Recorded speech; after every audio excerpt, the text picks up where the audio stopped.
Esta es la noche en el continente americano. Cuando amanece en Europa y cae la tarde en Asia. Así cae la noche en el continente americano y transcurre la mañana y la tarde en el resto del mundo.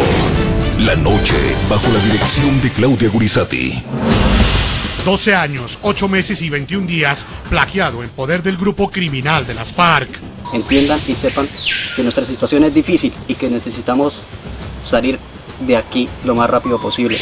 El 11 de julio de 1999, tras combatirlos durante casi 3 días, logró salvar su vida, pero perdió su libertad.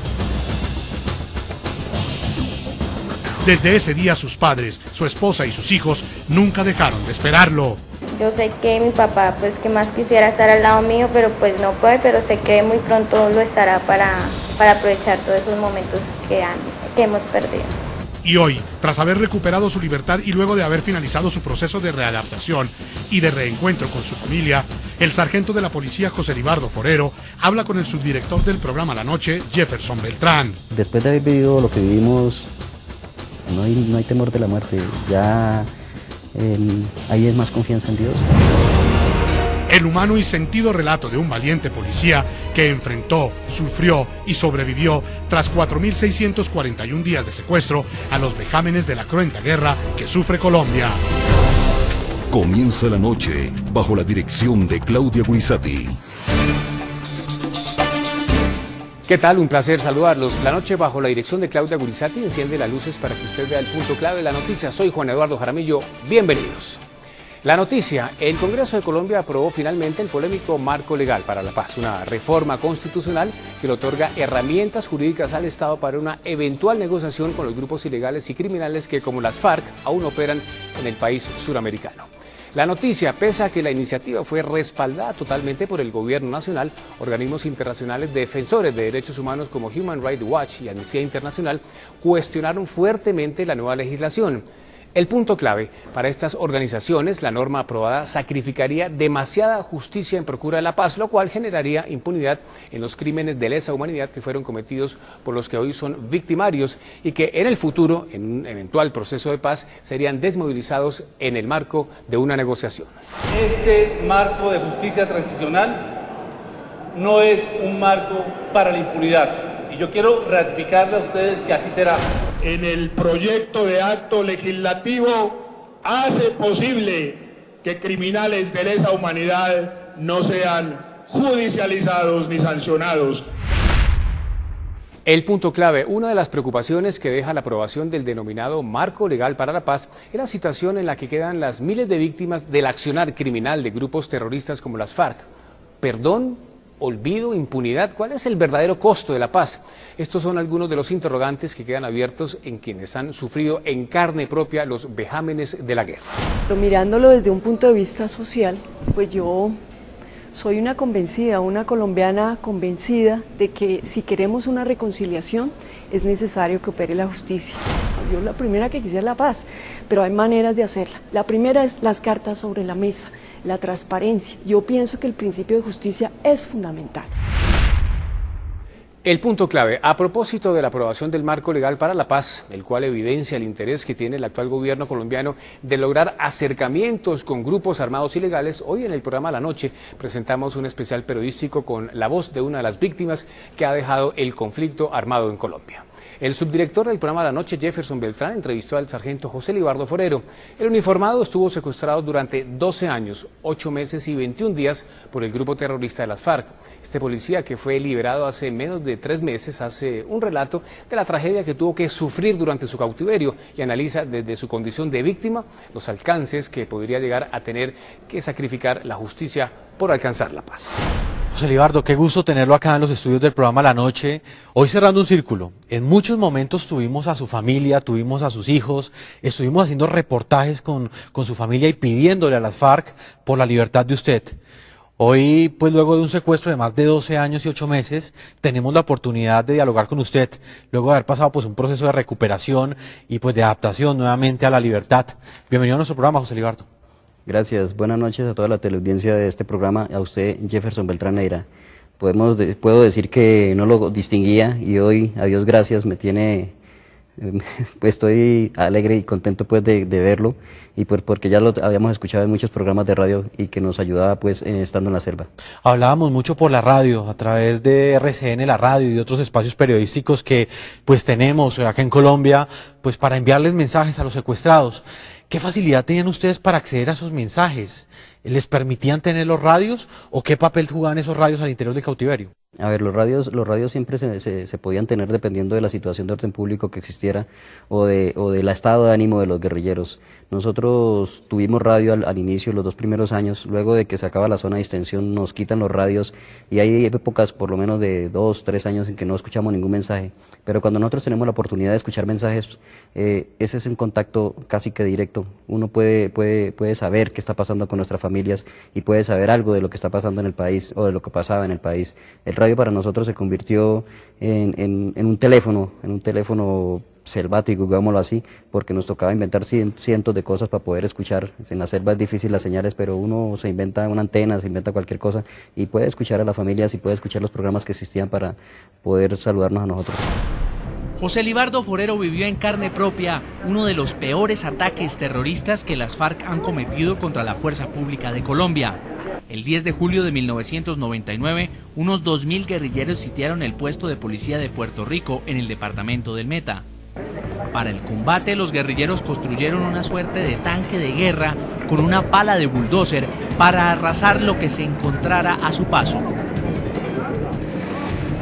Los terroristas también usaron pipetas de gas cargadas con explosivos para atacar la instalación policial. Forero, quien entonces era cabo de la policía, soportó junto a 35 de sus compañeros el asedio durante 3 días. Cuando ya no había municiones y quedaron incomunicados, fueron secuestrados por las FARC el 12 de julio. Forero soportó las cadenas del secuestro durante 12 años, 8 meses y 21 días. Desde ese día, Forero fue separado de su familia, integrada por su esposa Nora, sus hijos Anderson y Paola, quien tenía 4 años cuando su padre fue secuestrado. La única prueba de supervivencia que América Latina conoció de José Libardo Forero llegó hasta el 7 de septiembre de 2009, 10 años después de quedar en poder de las FARC. Forero, desde la distancia, trataba de no perder el manejo de los asuntos familiares. Quiero enviar este mensaje a mi familia, a mi esposa, Noli. Por favor, no vendan la casa, con ella tengo muchos proyectos. De vivienda militar, Noli, usted sabrá qué hacer, tome la mejor decisión. De todas formas, lo que usted haga no es para mí ningún inconveniente. De los niños, cuando salí cuando me cogieron, apenas estaban en primaria, hoy ya están en universidad y terminando su bachillerato. En octubre de 2010, Forero junto a Jorge Trujillo Solarte emprendieron la fuga y estuvieron un mes tratando de salir de la selva. El gobierno colombiano lo confirmó en su momento. Se fugaron y luego fueron ubicados y secuestrados nuevamente por la guerrilla de las FARC. Por supuesto, nosotros queremos que ellos regresen prontamente a la libertad y queremos que cese la horrible tragedia de un cautiverio en condiciones absolutamente degradantes, en condiciones de campos de concentración como las que conocemos a través de las revelaciones que se han hecho durante los últimos años. Desde octubre de 2010 hasta el momento de su liberación, el 2 de abril de este año, José Libardo Forero terminó de soportar el rigor del cautiverio y pudo reencontrarse con su familia. Atrás quedó más de una década en la que varias veces Forero estuvo en peligro de muerte. Hoy la esperanza renace para este policía llanero de 43 años en el seno de su hogar, pero siempre recordado por los colombianos como un héroe de la libertad. A mí me gustaría saber, un ser humano, ¿cómo logra sobrevivir un secuestro o un cautiverio tan largo? ¿Lo enfrenta, lo soporta porque le toca, porque no tiene otra salida? ¿O porque hay alguna fuerza de voluntad por dentro que lo lleva a soportar día a día un cautiverio? Sí, claro, existe una fuerza de voluntad y también existe una fuerza espiritual. Uno se entrega, o yo personalmente puedo decir que me entregué completamente al Señor y eso le hace a uno, le anima a uno a seguir adelante. Además existe otra fuerza mucho más grande que es la fuerza de querer ver, de querer salir con vida para ver a los hijos y para poder ver a su esposa o para poder ver a sus padres o hermanos o amigos. Entonces uno se va concientizando de que pues el país, nosotros fuimos pues secuestrados en el año 99 y Después de ese secuestro vivíamos pues en recintos enmallados, en sitios enmallados que nosotros llamamos campos de concentración, y luego ya se acabaron los campos de concentración, entonces ya vivíamos encadenados. Pero todo esto de verdad es sorprendente porque uno puede salir con problemas pues psicológicos y psiquiátricos por la presión que existe y de los mismos guerrilleros, pero ya la fortaleza la va adquiriendo uno con el tiempo, y uno mismo se tiene que ir haciendo la vida dependiendo de lo que ocupe su tiempo, porque pues uno ya no hace nada, ya simplemente es comer, dormir y estar listos pues para lo que ellos digan, porque uno está siempre es custodiado por los guerrilleros. Sargento, hablemos un poco sobre el tratamiento que le daban a ustedes el grupo criminal de las FARC. Es evidente que desde el mismo momento en el que les quitan a ustedes la libertad, ya les están violando un derecho, ya les están causando problemas en su vida personal. Pero del trato que les daban los secuestradores, ¿usted qué puede decir? Eso, pues siempre era un trato muchas veces duro, sí, era a veces hasta humillante, pues, porque el solo hecho de no tener yo creo que una de las cosas que más nos afectaba a nosotros era no poder tener comunicación con nuestras familias, el solo hecho de ser hombres, casados, con hijos, y no tener una visita conyugal. Yo le decía a alguien, le decía, es más duro incluso que nosotros no tengamos una visita conyugal, más duro incluso que esas cadenas que nos ponían.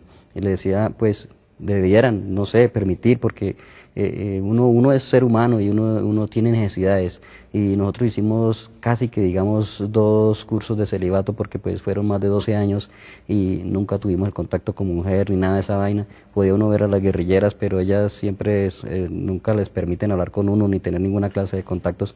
Entonces, y también a veces cuando iba uno al baño, cuando iba a bañarse, pues, y ella sí, pues ella se baña normal delante de uno, ¿no?